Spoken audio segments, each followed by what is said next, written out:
मेरे YouTube page एस्ट्रोनॉश पर आपका स्वागत है। नमस्कार, मैं हूं नरेश कुमार। सबसे पहले उन दर्शकों का धन्यवाद जिन्होंने पेज को सब्सक्राइब किया है, पेज के वीडियोस को शेयर कर रहे हैं, लाइक कर रहे हैं और कमेंट बॉक्स में अपनी राय भी दे रहे हैं। बात करेंगे अगस्त महीने के राशिफल की और आज बात होगी मकर राशि के जातकों की। मकर राशि के जातकों के लिए अगस्त का महीना कैसा रहेगा, कारोबार के लिहाज से, उनकी आय के लिहाज से, हेल्थ के लिहाज से, रिलेशनशिप के लिहाज से और उनकी एजुकेशन के लिहाज से, इन तमाम विषयों पर चर्चा करेंगे। लेकिन सबसे पहले ये बताएंगे कि गोचर किस तरीके का रहेगा। ये जो कुंडली आप लगी हुई देख रहे हैं, ये 1 अगस्त के दिन की कुंडली है। 1 अगस्त के दिन शनि दूसरे भाव में गोचर कर रहे हैं, यानी कि आप शनि की साढ़े साती के आखिरी फेज में से गुजर रहे हैं। वैसे ये जो मकर राशि है, शनि की अपनी राशि है। यहाँ पर शनि ज़्यादा नुकसान नहीं करते। साढ़े साती में कोई भी व्यक्ति या ग्रह अपने घर को नुकसान नहीं पहुंचाता है, इसलिए शनि की साढ़े साती से थोड़ा सा निश्चिंत रहिए, बहुत ज़्यादा हानि नहीं होती है इससे मकर राशि के जातकों की। गुरु और राहु चौथे भाव में है, दोनों का गोचर यहाँ पर शुभ नहीं है। यहाँ पर गुरु और राहु अच्छा नहीं गोचर करते। हालांकि काल पुरुष की कुंडली में गुरु यहाँ पर उच्च के हो जाते हैं, लेकिन इसके बावजूद चौथे भाव में गुरु का गोचर अच्छा नहीं होता। सूर्य सप्तम भाव में गोचर कर रहे हैं, ये गोचर भी शुभ नहीं है। शुक्र का गोचर अष्टम भाव में हो रहा है, बुध का अष्टम भाव में हो रहा है और मंगल भी अष्टम भाव में है। इनमें से मंगल का गोचर शुभ नहीं है। शुक्र और बुध अष्टम भाव में शुभ गोचर में होते हैं। केतु दशम भाव में शुभ गोचर में है। चंद्रमा 12वें भाव में शुभ गोचर में नहीं है।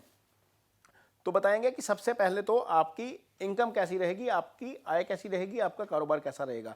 गुरु भले ही शुभ गोचर में ना हो, लेकिन गुरु की सीधी दृष्टि जा रही है दशम भाव के ऊपर। ये कारोबार का भाव है, ये आपकी जॉब का भाव है, आपकी नौकरी का भाव है। तो यहाँ पर आपको कोई बहुत ज़्यादा दिक्कत नहीं आएगी। मंगल इस भाव के स्वामी हैं और मंगल यहाँ पर चले गए अष्टम में, तो ये आय का भाव है। यहाँ पर थोड़ी सी दिक्कत वाली स्थिति लग रही है कि मनी के फ्लो में कहीं ना कहीं डिस्टर्बेंस हो सकती है। इस भाव के ऊपर शनि की भी दृष्टि है, ये मंगल का भाव है, शनि 10वीं दृष्टि से इस भाव को देख रहे हैं, यानी कि भाव का स्वामी और भाव दोनों ही शनि के प्रभाव में आ गए।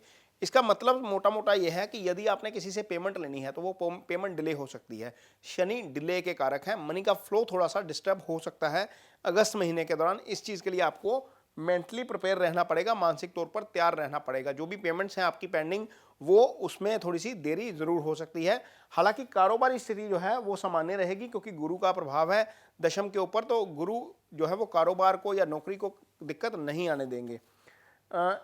एक चीज़ ये है कि यहाँ पर केतु जब दशम भाव में है, राहु चौथे भाव में है, तो ऐसा हो सकता है कि आपकी जॉब बदलने की संभावना बन जाए। हो सकता है कि आप कहीं पे काम कर रहे हैं और उसी प्रेमिसेस में आपको कहीं और शिफ्ट कर दिया जाए या आपका स्थान शिफ्ट हो जाए, तो स्थान परिवर्तन जरूर हो सकता है। ये स्थिति जरूर बन रही है।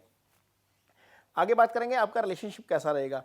तो ये लगन जो है इस भाव के स्वामी दूसरे भाव में चले गए हैं और सप्तम स्थान जहाँ से हम मैरिज देखते हैं, यहाँ पर सूर्य का गोचर हो रहा है। सूर्य का गोचर सप्तम में होना अच्छा नहीं है, क्योंकि सूर्य एक फायरी प्लैनेट है। फायरी प्लैनेट जब सप्तम में आ जाता है और शनि दूसरे भाव में जो फैमिली वाला भाव है, तो यह स्थिति ज़्यादा अच्छी नहीं होती। गुरु की दृष्टि भी नहीं है इसके ऊपर, राहु केतु की दृष्टि भी नहीं है, मंगल की दृष्टि भी नहीं है, सिर्फ एक सूर्य ही है जो आपकी कुंडली में सप्तम भाव में गोचर कर रहा है। ये प्रॉब्लम कहाँ क्रिएट करेगा? प्रॉब्लम ये क्रिएट करेगा कि सूर्य जब लगन को देखता है तो सूर्य का मतलब है सत्ता। सूर्य का मतलब है कि मैंने जो कह दिया वो सही, ना खाता ना बही। तो ये चीज़, इस स्थिति से थोड़ा सा बचना है अपने आप को। कई बार होता है कि सामने वाला कोई बात बोलता है, हम उसका पर्सपेक्टिव नहीं समझते और अपनी बात ऊपर रख देते हैं, जबकि सामने वाला भी अपनी जगह पर सही होता है। तो ये सिचुएशन को अवॉइड करना है यदि ऐसी स्थिति आती है आपकी मैरिटल रिलेशनशिप में, क्योंकि आएगी। 17 अगस्त तक तो सूर्य यहीं पर है, यहाँ पर लेकर आएंगे। 17 अगस्त के बाद यह परिवर्तन करेंगे, उसके बाद भी बताते हैं आपको क्या होगा। लेकिन ये स्थिति अच्छी नहीं है 17 अगस्त तक। 17 अगस्त के बाद ये स्थिति होगी कि सूर्य यहाँ पर आ जाएंगे। अब सूर्य और शनि दोनों एक दूसरे को देख रहे हैं। सूर्य जो है शनि और शनि सूर्य मंगल दोनों की दृष्टि जो है वहाँ पर आपकी कुंडली में ये जो भाव है, भाव पीड़ित हो जाएगा। ये वाला केतु भी इसको देख रहा है, ये फैमिली का भाव है। तो 17 अगस्त के बाद चीज़ें और ज़्यादा डिस्टर्ब हो सकती हैं, ये स्थिति थोड़ी सी देखने को मिलेगी आपको। इसके बाद बात करेंगे सिंगल्स की। सिंगल्स के लिए स्थिति कैसी रहेगी। तो सिंगल्स के लिए शुक्र जो है वो शुभ गोचर में ही रहेंगे, लेकिन ये भी जो है चेंज हो जाएंगे 7 अगस्त को। तो यहाँ पर आ जाएंगे तो पंचम से पंचम चले जाएंगे शुक्र। शुक्र उस भाव के स्वामी हैं जहाँ से रिलेशनशिप आता है।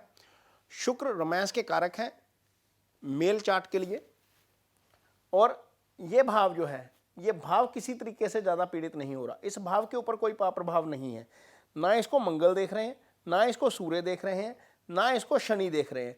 तो वो भाव एक तरीके से प्रोटेक्टेड है। इसका मतलब ये है कि इस भाव से संबंधित सिग्निफिकेंस बहुत ज़्यादा डिस्टर्ब नहीं होंगे। शुभता ज़रूर है, अशुभता नहीं है। यानी कि यदि घर वाले कोई पार्टनर ढूंढ रहे हैं तो पार्टनर मिल सकता है। यदि आप किसी को पसंद करते हैं तो एक्सप्रेस करेंगे तो वहाँ पर भी हो सकता है कि आपकी बात मान ली जाए।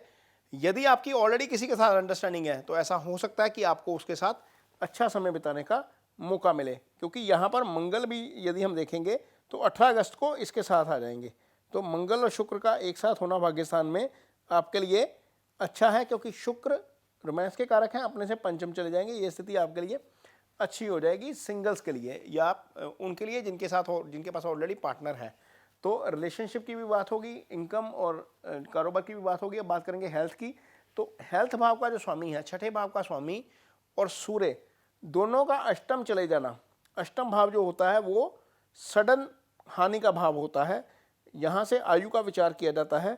तो यहाँ पर छठे का स्वामी अष्टम में आ जाना और सूर्य के साथ आ जाना, जो हेल्थ का कारक ग्रह है वो खुद अष्टम में पीड़ित है और शनि के प्रभाव में आ गया, राहु के प्रभाव में आ गया, तो यहाँ पर चीज़ें आपको थोड़ी सी डिस्टर्ब कर सकती हैं। बुध क्या है? बुध धरती तत्व के ग्रह हैं। बुध के कारण आपको स्किन की प्रॉब्लम हो सकती है, स्टमक से रिलेटेड आपको समस्या हो सकती है।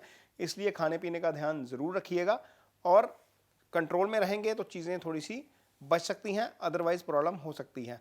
हाँ, यदि आपका काम ऐसा है जहाँ पर दुर्घटना होने की संभावना रहती है, मान लीजिए आप ड्राइविंग करते हैं, मान लीजिए आप हाइट पे चढ़ के काम करते हैं, आपका काम मशीन टूल से जुड़ा हुआ है, तो वहाँ पर आपको थोड़ी सी सावधानी रखने की ज़रूरत है, क्योंकि ये दुर्घटना का भाव है, चोट चपट लग सकती है। सावधानी के साथ काम करिएगा। आगे देखेंगे कि आपकी स्टडीज़ कैसी रहेगी। तो स्टडीज़ के लिहाज से समय अच्छा है। गुरु केंद्र में गोचर कर रहे हैं चंद्रमा के, और बुध जो है वो शुभ गोचर में है।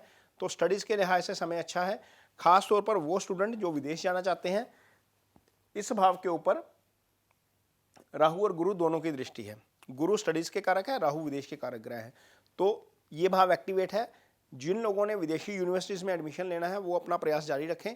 आपको अगले सेशन के लिए एडमिशन्स ज़रूर मिल सकती हैं, क्योंकि इन दोनों ग्रह की पोजीशन अभी फ़िलहाल चेंज नहीं होगी और आपके लिए आपके जो एफर्ट्स हैं वहाँ पर आपके काम आएंगे। ये मकर राशि के जातकों के लिए अगस्त महीने का राशिफल है। ये वीडियो आपको कैसा लगा, इस पर कमेंट बॉक्स में अपनी राय ज़रूर दीजिए। यदि ये वीडियो अच्छा लगे तो इसे शेयर ज़रूर करिए, पेज को सब्सक्राइब ज़रूर करिए। इसके साथ ही मुझे दीजिए इजाज़त। नमस्कार।